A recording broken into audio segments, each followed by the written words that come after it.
Bonsoir. École cherche prof et institut qualifié. Voilà une petite annonce qu'on pourrait voir très souvent en ce moment. Le malaise dans l'éducation nationale est visible à tous les niveaux. On ne trouve plus d'enseignants. Les professeurs ne sont pas remplacés quand ils sont malades. Et depuis le mois de février, plusieurs centaines d'instituteurs ont été recrutés sans aucune qualification, sans aucune formation.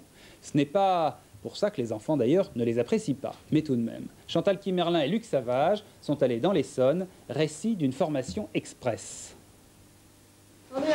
La vraie maîtresse attendait un enfant. Il a bien fallu la remplacer.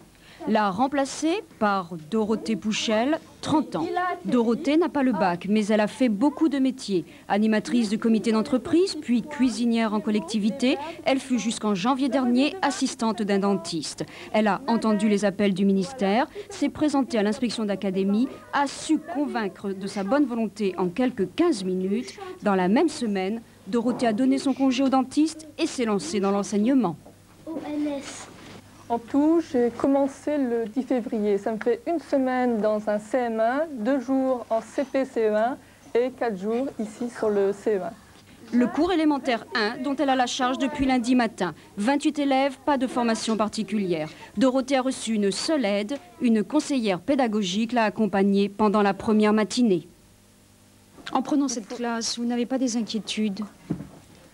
Des inquiétudes, j'ai beaucoup de questions. Mais des inquiétudes, je pense qu'elles sont légitimes.